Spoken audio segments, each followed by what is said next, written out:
Hi, welcome to the video. My name is Pushpinder Gill, and today we are going to do Inequalities 2. So before starting the video, so this is our Facebook page, facebook.com/perfectscores. Don't forget to like us on this page, show your support, and this is my email address, that is perfectscores89@gmail.com, where you can send me your valuable feedback, right? So in case you want to explore more about Perfect Scores, so this is the web address, that is perfect-scores.com, where you can explore about perfect scores. So today we're going to do inequalities part 2, wherein I actually teach the method which is called the column method, right? So which is a great technique when it comes to inequalities in GMAT, right? So this is actually something really great. So this has applicable in GMAT and in CAT, right? Both the exams. So in case you're planning to watch this video and this is the first video on your perfect scores, so I would actually recommend you to watch the data sufficiency 2 video, that is the yes no data sufficiency. You should be pretty much equipped with this technique, and the next thing that I would want you to watch is the inequality video 1, right? So that is something which is a prerequisite for this video. So let's go ahead and get started with that, right? So the column method. Now what exactly is column method? Before I apply it to a question, I would actually want to give you the overview. Now what happens is, when it comes to inequalities in GMAT, the question actually asks us to exhaust all the possibilities, to see all the possible combinations. So if you want to exhaust all the possibilities, the column method comes into place. So let's see how do we do that, right? So that is the basic thing for column method is that we have to work in columns, right? So working in columns and exhausting all the possibility will make sure that we go ahead and get the answer in a really structured manner, and we will definitely get the answer here, right? So one thing that I want to emphasize over here, let's suppose you have 37 data sufficiency questions, right? So if you have 37 data sufficiency questions, which means there are going to be a total of 74 statements. 74 statements is what you will have. Now I'm gonna ask you a question. The question that you should think, that out of these 74 statements, how many would be sufficient and how many would be insufficient, right? So you can clearly say that more than 60% of the statements would be insufficient in your test, and less than 60%, less than 40% would be sufficient in your test. That means we should definitely have a technique to disprove something rather than just applying the technique to prove something. So this is what generally we make mistake. We learn the technique to prove something, but we don't know the technique to disprove something. And this column method is the best thing to disprove a statement. So let's actually go and try and use that on a question. Now this says that x into y greater less than 0. Now statement 1 over here tells me that x into z is actually less than 0. So what I can do is I can actually exhaust the possibilities of x. I can say x can be a positive number, so I can pick up any number. Let's say 2 works great for me, and x can be a negative number, right? Since it's only about signs here, I should not worry about the magnitudes. It's only about positive and number being negative. You can clearly see here. Similarly, the next variable, if it's actually z, right? So if x is positive, z will have to be negative. If x is negative, z will have to be positive, right? Now this is all the possibilities. This is exhausting all the possibilities. This is making x positive, z negative, x negative, z positive. Now you can clearly see here, y can be a positive number or y can be a negative number, right? So these are the two possibilities that can happen for y. Now is x into y less than 0 here? Yes. But is x into y less than 0 here? No, right? So I don't need to even consider this column. Even only this column gives me the different values for x and y, which means what? That means this statement is not sufficient. My answer option would be either B, either C, or either E, right? So this is ADBC approach that you'll get from the first video on data sufficiency. Second statement, again, it says z into y is greater than 0. We explore all the possibilities. Z can be a positive number or z can be a negative number, and y can be a positive number, sorry, a negative number, and y can be over here it says z into y has to be greater than 0. So if z is positive, y will have to be positive. If z is negative, y will have to be negative, right? Now again, with the same logic that we used in the first statement, that x can hold any sign, that means this statement is also not sufficient. But when I combine both the statements, I see that if z is positive, x will have to be negative, right? So if z is positive, x will have to be negative. If z is negative, x will have to be positive. So from here, no matter what signs I choose, I will always get x into y to be less than 0. Which means what? By combining, I'm getting my answer. Hence my answer is option C. Right? So this is a very easy question that I've done with you using the column method. This is just, I'm just getting warmed up here. So suppose you've understood this question. What did I do over here was, I just looked at all the different possibilities of x and y. So for all different possibility of x, so what you do is in this column method is, you fix one column according to you, and the next all other columns keep on emerging from your these values, and that's how when you reach your last column, which actually matches your question stem there, you will get different possibilities. Once you have two different possibilities, that is, he's asking, is x into y less than 0? Yes, x into y is less than 0. No, x into y is not less than 0. That is giving you a yes and a no, which means what? The statement is insufficient. It is giving me a maybe. Right? So if you watch the data sufficiency 2 video in which we discuss yes no data sufficiency, I suppose this must be understood that if we get a yes and if we get a no, the statement is insufficient. Right? So let's move forward and apply this technique on another question. Now this is a very tough question when it comes to GMAT. Now it says that in which quadrant of the coordinate plane does the point xy lie? Right? So it's again asking me the signs of x and y. Is asking me what is x? Is it a positive number or a negative number? And what is y? Is it a positive number or is it a negative number? Now again, let me get different variations of x and y in terms of positive and in terms of negative. So x can be a positive number and x can be a positive number, plus 2 plus 2 minus 2 minus 2, and plus 2 minus 2 plus 2 minus 2. This way I will be able to generate all different possibilities of x and y, because x and y are independent of each other. By deciding x, I cannot decide y. That's why there will be 4 possibilities arising. So I suppose if you've done binary table in your high school, you always used to do plus plus minus minus plus minus plus minus. That takes care of all the possibilities. Now I have so many things to take care of. I have x into y to take care of. Right? So this is gonna be 4 here, this is gonna be minus 4, this is gonna be minus 4, and this is gonna be 4. Then I have x into modulus y to calculate, which is going to be 4 here and 4 here and minus 4 here and minus 4 here. Similarly, I have modulus of x into y to take care of. This becomes 4, this becomes minus 4, this becomes 4, and this again becomes minus 4.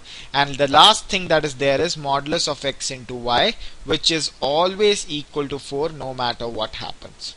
Now the statement is saying the sum of all these 4 columns has to be greater than 0. Right?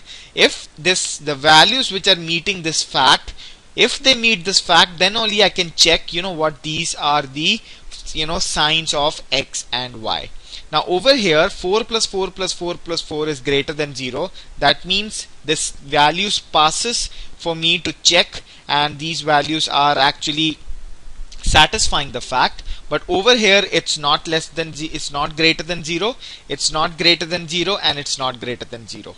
That means the only values for x and y which are satisfying are plus 2 and plus 2. That means x is also a positive number and y is also a positive number. Hence they lie in the first quadrant. right? So suppose everyone has understood the simplicity with which we have done this question, and there is no way that you would not be able to do this question. Always work in columns and always make sure that you have you're doing it in a very structured way. So if you look at statement 2, now statement 2 says that modulus of y has to be greater than minus y, which has to be greater than minus x, right? So this you can, now this is again one more thing that will definitely happen with you. People get so intimidated by the column method so that they start overusing it, right? So don't overuse this method. Don't start making columns when it is not required, right? So if you can actually interpret the statement very easily, you can, right? So it says that modulus of y is greater than minus y. When it is possible, it is only possible when y is a positive number, right? So if you can clearly see, even if you make a binary table on that, it would work. You can take y to be a positive number or y to be a negative number, right? Then modulus of y will actually become 2 and 2, and minus of y will become minus 2 and plus 2. You can clearly see a greater than sign is here. That means this is eliminated, right? That means y is definitely a positive number, right? And similarly, if you can clearly see over here that if minus y is greater than minus x, that means y is less than x. If y is a positive number, x will also be a positive number because x is greater than y. Similarly, again, x is also positive and y is also positive, and it is lying again in the first quadrant, right? So suppose everyone has understood this question, right? So again, the answer option over here is D. When the answer option is D, make sure you check that both the statements are giving you the same value or not. It's giving you the same value. The values are lying in the first quadrant, which actually double checks my answer, right? So suppose everyone has understood this. What did I do over here in the first statement? It's just that I looked at all different possibilities of x and y, which actually made me to conclude that the only way this can be true is both numbers being positive, right? And similarly over here, again, the binary table helped me, the column method helped me to make sure that y is only positive and x is also positive, hence they lie in the first quadrant, right? So suppose everyone has understood this question, let's move forward, right? Now again, it says that a does not equal to minus b. Now the question is saying, is a minus b upon a plus b greater than 1, right? Now again, the first statement says that a is a positive number. So if a is a positive number, that means what are different possibilities of a? Now let me introduce to you the Fantastic Four when it comes to GMAT. What are the 4 different numbers that you should always check for you to exhaust every possibility? You should be checking positive integers, you should be checking positive integers, you should be checking positive decimals, you should be checking negative integers, and you should be checking negative decimals, right? So what you can have is, you can have kind of like a political leader for every of these set. So I personally have a plus 2, I personally have a plus 0.5, I personally have a minus 2 and a minus 0.5. These are the contenders, and they actually make sure that every type of number is tested. That will make sure that I do not get the question wrong, right? So for me, these are the Fantastic Four, and right, yeah, so you can also have your own Fantastic Four, so that is completely up to you, right? So over here it says that a is a positive number, so the only possibility for a for me is that a can be a positive integer or a can be a positive decimal, right? So these are the only 2 possibilities that a has. And similarly, b over here can be any number. B can be a negative decimal, and b can be a, let's say, a negative let's say a positive number, right? So that's that's true, right? So we haven't actually completed all the possibilities, but we can try from here and let's see whether we can get a yes or whether we can get a no. So I want a minus b here. Now over here a does not equal to minus b, so I have to adapt here. Let me say this is negative 3, right? So 2 minus 3 is going to be equal to a minus b is going to be equal to 5 here, and a plus b is going to be equal to minus 1 here. Similarly, a minus b is going to be equal to let's say minus 1.5 here, and a plus b is going to be equal to 2.5 here. And this divided by this, is that greater than 1? No. Is that greater than 1? No. Now let's see whether we can get a yes or not. Similarly over here, I haven't tried all the possibilities. One possibility would be to being a lesser than b in terms of magnitude. So I can try this to be as minus 1, right? So a minus b would actually become 3 here, but a plus b would become 1 here, and this divided by this gives me a yes. Right? So once it gives me a yes, which means what? It gives me a yes and it gives me a no, which means this statement is not sufficient. Right? Now let me try with the second statement, which says that b is a negative number. Now this is something of a jackpot here, is that you don't need to try any values. What you can do is you can actually try the values from the previous statement. Right? Now from the previous statement, b is negative here and b is negative here. And in one negative case, I am getting a no, and in another negative case, I'm getting a yes. Which means what? I'm getting a no also, I'm getting a yes also, even by using the same values for statement 2. That means statement 2 is also not sufficient, and I don't need to combine. Why don't I need to combine? Is because the same set of values that a is positive and b is negative, a is positive and b is negative, is giving me a no and it's giving me a yes, which means what? My answer is option E. I don't even need to combine at all. Right? So suppose everyone has understood why don't I need to combine, is because the same set of values are disproving A also and are disproving B also, so they would actually disprove both of them also. Right? So understand, now over here all you have to do is you can work in columns and you can keep having all the possibilities, right? So you can keep exploring possibilities. Again, understand plus 2 and minus 4 wouldn't have worked here, would actually be redundantly using this possibility. So the table method actually exhausts all the possibilities and makes sure that you have tried everything before you reach to a conclusion. Right? So suppose everyone has understood this question. Let's move forward. Okay. Alright. Now the ultimate tool is that you being adaptive. Now let's suppose I say that x, the statement 1 says that x over here is greater than y. Right? So if you're choosing the values of x and y, if you choose x to be a positive number, a negative number, a positive decimal, and let's say a negative decimal, and you want to choose an appropriate value for y. Now always x is greater than y, so you can always have a number lesser than 2 here. You can probably have a 1. Over here again you should have a negative number.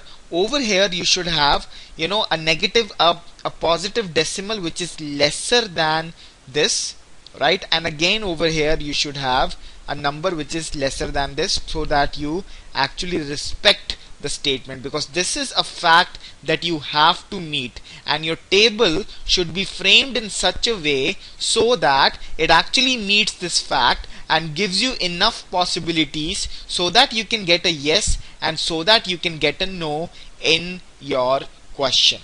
Right? So this is the ultimate tool which will actually solve all the tough questions within 2 minutes very easily. So let me show you that tool when it comes to GMAT. Now over here it says that a over here is a positive number.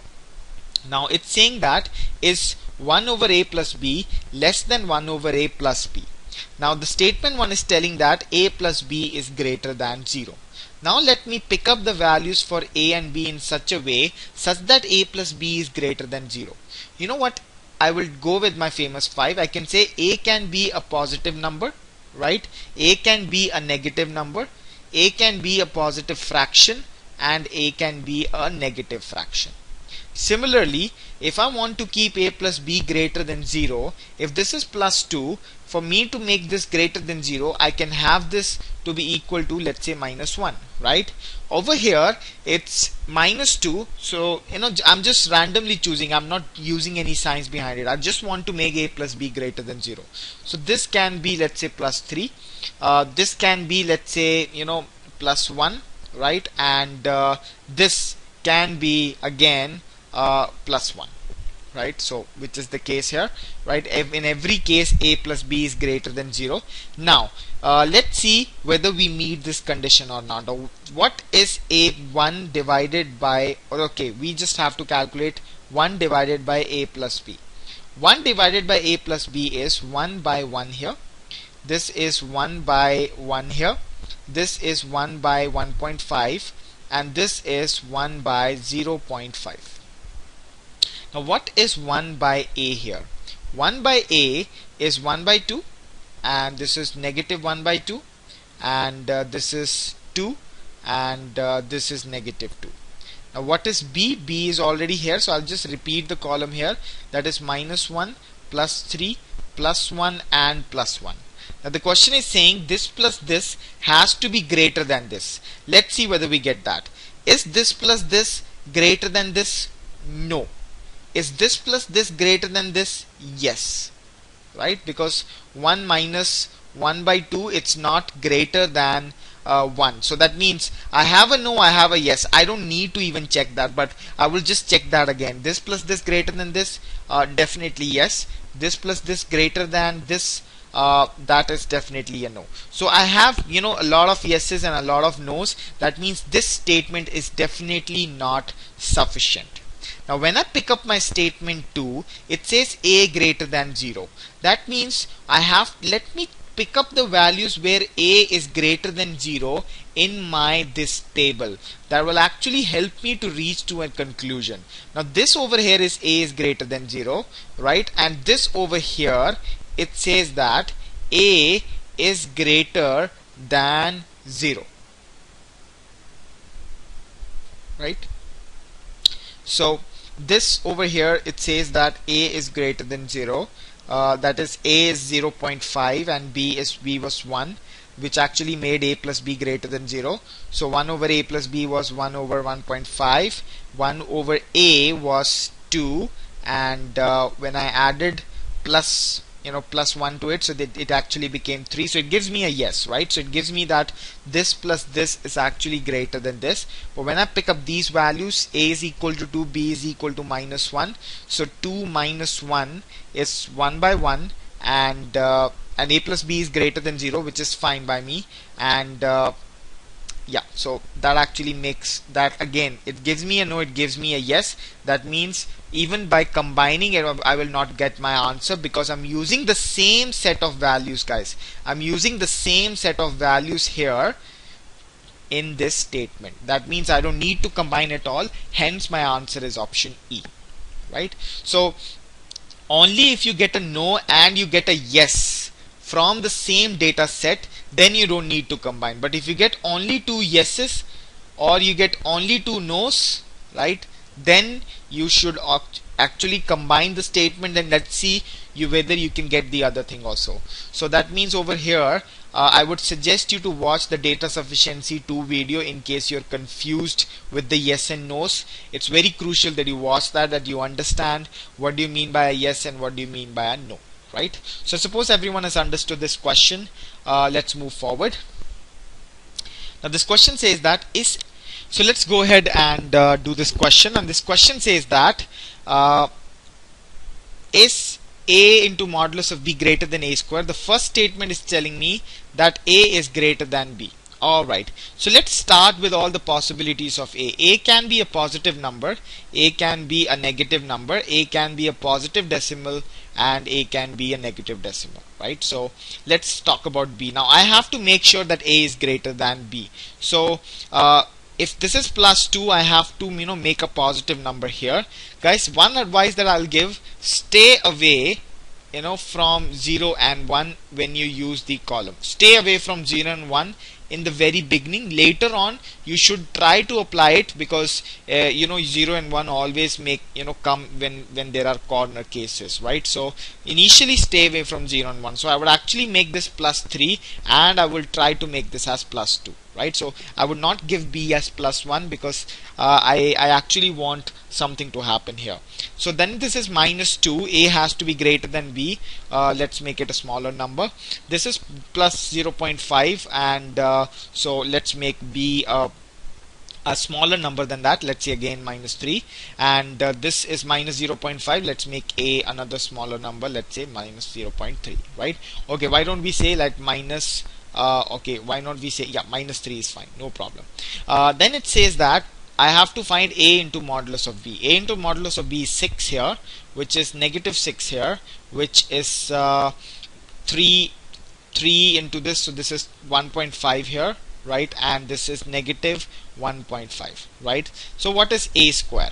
A square comes down to be equal to 9 here, right? Similarly, A square comes down to be equal to 4 here. A square comes down to be equal to 0.25, and A square comes down to be equal to again 0.25. Now this should be greater than this, so it's lesser here, that means it's a no. It's lesser here, again it's a no. It's a greater value here, which means it's a yes, and it's this way here, that means it's a no. That means I have a yes and I have a no. That means what? This statement is insufficient. Now my time is to make sure, let's see, when B is greater than 0.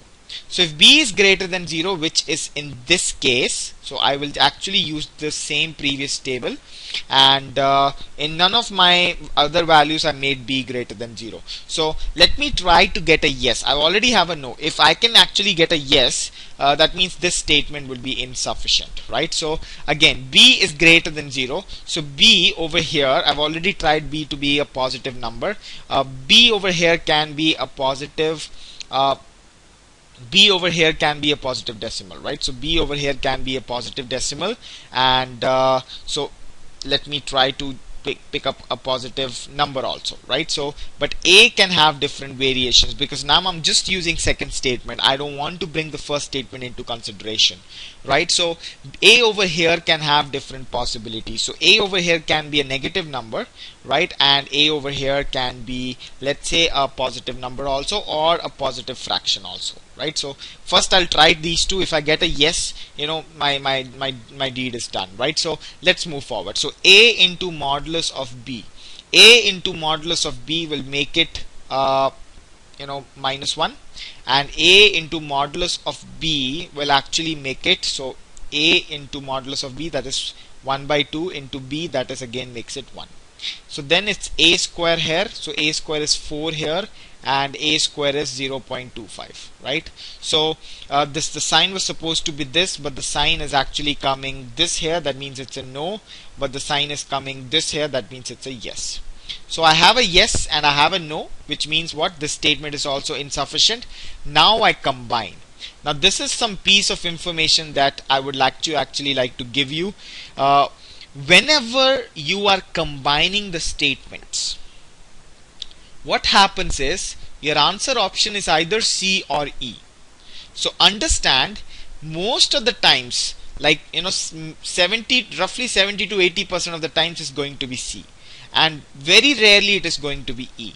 That means when you combine the statements, your approach should be to use algebra rather than numbers. That should be your approach, because numbers is disproving and algebra is proving. I think we have discussed that you use numbers to disprove something, right? So you use numbers to disprove something, but when you want to prove something, you use algebra. So now your objective should be to actually try to logically think out the question, right? So now one advice that I would give you is write down all the piece of information you have. You have A greater than B and you have B greater than 0. So if B is greater than 0 and A is greater than B, that means A will also be greater than 0, right? So if a is greater than 0, now the question is asking, is a into modulus of b greater than a square? Now if a is greater than 0, you can actually cut this to be equal to a. Now the question is asking that is b greater than a. But the first statement is telling you, you know what, a is greater than b. It actually completely negates that. That means the statement is sufficient. Hence, by combining my answer, I'm getting, that means my answer is option C. I'm going to repeat that last part once again. Whenever you're combining, understand that mostly the answer option is C. Mostly you get the answer by combining the statements. So your approach should be to use algebra here to logically think out the question, right? So if A is greater than B and B is greater than 0, if B is a positive number and A is greater than B, A will have to be a positive number. And it's asking, is this into this greater than this square? So a and a cancels out because they are positive numbers, and modulus of positive is the same number. Now the question is asking, is b greater than a? But the first statement is telling no, a is greater than b. That means I'm getting a complete no every time. Hence this statement is insufficient by combining both the answers. Hence my answer is C, which is also matching this fact. This values actually meet the first criteria and the second criteria as well, and gives me a no, which actually double checks my answer as well, right? So suppose you've understood the question, you know, the simplicity with which we are doing. We're not using any Superman algebra here or anything like that. We're just using basic stuff and, you know, getting these tough questions out of the closet, right? So let's go ahead and do this question also. Now it says that the question is asking, is a greater than 1? Now the first statement says that a plus 1 into modulus of a minus 1 greater than 0. So let's actually get all the different variations of a. Now this becomes very easy. A can be plus 2, a can be minus 2, a can be plus 0.5, and a can be minus 0.5, right? So what would be a plus 1?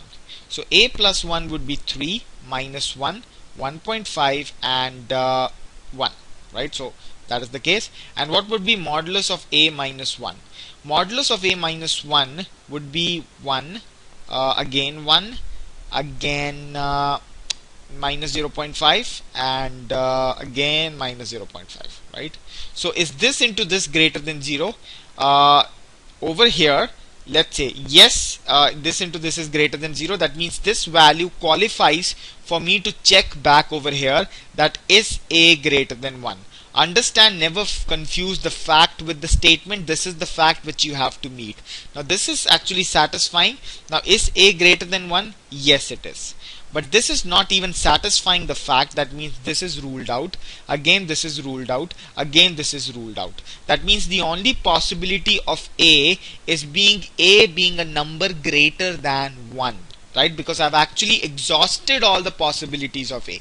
I try to make a negative integer. I try to make a positive decimal. I try to make a negative decimal. That means now is the time for you to logically think out this statement, because I'm only getting a yes. Now if you can clearly see, a plus 1 into modulus of a minus 1. If a is a decimal, then this becomes negative. If a is a negative number, then this becomes negative, right? So that means what? A has to be a number greater than 1, so which is what the question is asking. Hence statement 1 is sufficient. That means answer option A or answer option D. My eeny meeny miny mo, that is flipping a coin, goes to 50%. Right? Second statement says that modulus of a is greater than 5, which actually says that a can be greater than 5 or it can be less than minus 5, right? So a can be minus 7 as well, and a can be 7 as well, which is actually giving me a no, and which is actually giving me a yes when I go back and check whether it's a greater than 1. Hence this is not sufficient. Hence my answer is option A. Right? So suppose you've understood this question. You know, again, I suppose you're understanding the binary table here, how it works out, right? So let's see this again. Now it's the question over here is telling me that is x plus y greater than 0. Okay, so it's x plus y positive or not. The first statement is saying that x minus y is greater than 0, right? So I will actually look out for the possibilities of x and y. Now I know that it's all about being signs, right? So x can be plus 2 or plus 2 or minus 2 or minus 2. Now I have to adapt according to y so that meet this fact. X minus y has to be greater than 0. So over here I can take as x, so I don't want y to be 1, so let me make it 3 and let me make it minus minus 2. So x minus y is actually greater than 0, right? So, oh sorry, let's make it plus 2. X minus y is greater than 0 because I want to keep it plus. Now y has to be minus. Plus minus plus minus. So over here again let me make this plus 3, let me make this minus 2. Understand guys, you have to be adaptive every single time, right? So this is minus 3, minus 2, I can make it as plus 3, and understand that both the numbers can never over here I can make it as minus 3, that is minus 2 minus 3 is greater than 0. So I have all the different possible positive negative combinations for x and y. Let's see what is x plus y. X plus y is 5 here, x plus y is 1 here, x plus y is 1 here, but x plus y is minus 5 here. I have a yes, I have a yes, I have a yes, but I have a no. Right? So you see the subtleness of the question, that only one possibility is giving you the answer, right? So that means over here my answer is, the statement is insufficient because I'm getting a yes and I'm getting a no. Now the second statement over here tells me that, let me just adjust it out. The second statement says that x square has to be greater than y square. Now we're gonna check it. Is x square greater than y square here? Yes. Is x square greater than y square here? Yes. Is x square greater than y square here? No. Is x square greater than y square here? No. That means I'm getting yes by using the same data set. Let me try if I can get a no from this data set or not, right? So first I won't think about combining, I'll just try to use this only. Now x square is greater than y square. Again, what are the different possibilities that x can take? X can be positive, x can be positive, x can be negative, x can be negative, right? And similarly y over here. So if x is, let's say, positive 3, I want to make y positive, so let's make it positive 2, right? And over here it says that x square is greater than y square. So if x is, let's say, positive 3, I want to make y negative, so again negative 2, right? Again it says x square greater than y square, so if I want to make x to be as minus 3, and I can make y to be as positive 2, and if this is minus 3, I can make this as negative 2, right? Again, meeting all the possibilities. Now what is x plus y here? Now this is actually, all these values are meeting the fact. So what is x plus y? 5. What is x plus y? 1. What is x plus y? Minus 1. And this is minus 5. Again giving me yes, yes, no, no, which means what? The statement is also insufficient. Now I need to combine. And do you remember what was the advice that I told you that you need to combine? That whenever it's down to C or E, whenever you're combining, logically think out the question. Okay, now it says that x square is greater than y square and x is greater than y, right? So if x square is greater than y square and x is greater than y, which actually makes sure that these both numbers are actually x over here is definitely a positive number. This actually makes sure that, because this is something that you can deduce from here. The only values that is satisfying over here, that is x being positive, which is satisfying both the facts here, right? Because why is that? Because x square is greater than y square and x is greater than y. The only possibility that you have is that x has to be a positive number. Now y over here can be a negative number also, which actually, and y over here can be a positive number also, because x square is greater than y square, so y can be a negative number and y can be a positive number. But you can clearly see that since x square is greater than y square, and that means the magnitude of x is greater than the magnitude of y. If I talk about the absolute values, that means x plus y will always be greater than 0. Hence by combining I'm getting my answer, right? So suppose you've understood this question, that over here what did we do, that it says that x is greater than y, and so even if I want to meet the facts, right? So even if over here I want to meet this fact, you can say, is x greater than y here? No. Is x greater than y here? No. You can clearly say, is x square greater than y square here? No. Is x square greater than y square here? No. You can clearly see I'm only left with yeses, right? Even if I meet both the facts.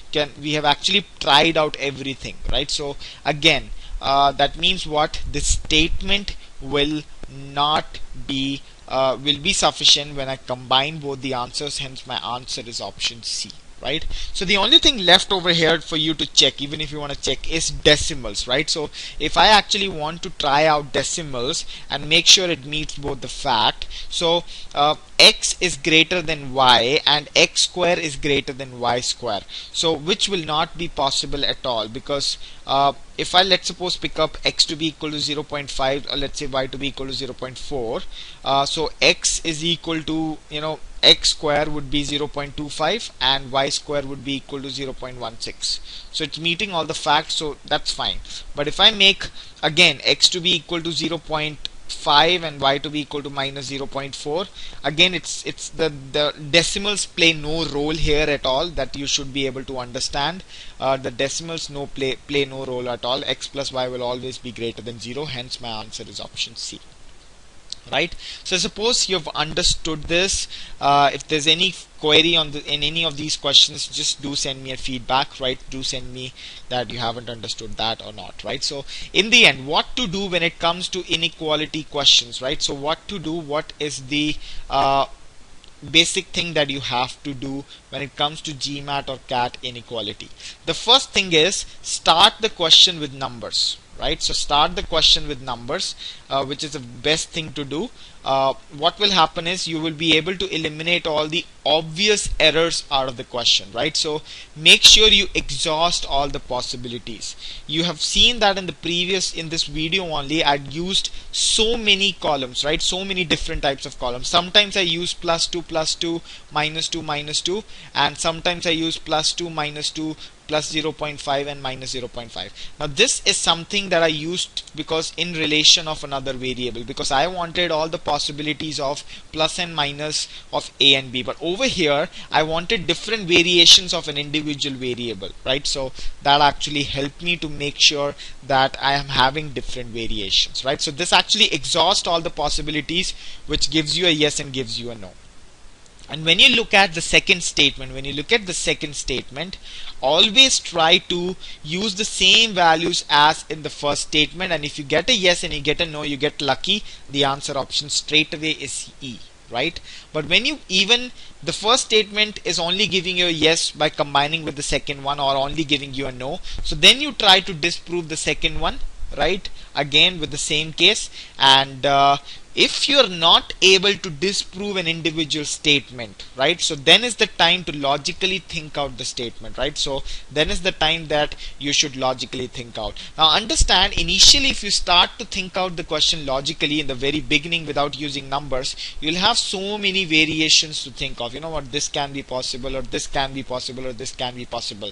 But when you actually rule out all the obvious one and you say why x is coming greater than y, that means that actually helps you to channelize your approach. That actually helps you to make sure that you are going in the right direction. And understand, you will never fail if you become an expert in this technique. You will never fail in inequality questions. And when you combine, when it is about answer option C or answer option E, always try to logically think out the question, because mostly it is C.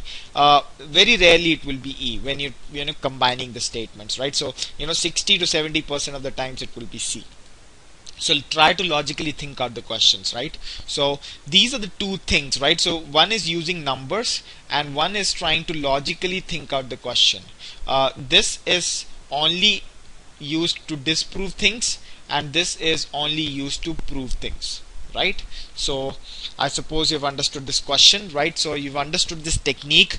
Thank you very much for watching the video, right? So this is our Facebook page where you can like us, right? So make sure you do that. This is to explore the world of perfect scores, and don't forget to send me your valuable feedback. So this was the second video wherein we learned the column method. Now understand, the column method is an art, right? It's completely an art that you will have to develop. Though I try to make it as much science as possible, but still it always remains an art. It always remains as something that it will be completely subjective to your personality, right? So make sure that you develop this art through practice, right? So this was about the video, guys. Thank you very much, and I'll see you in the next video.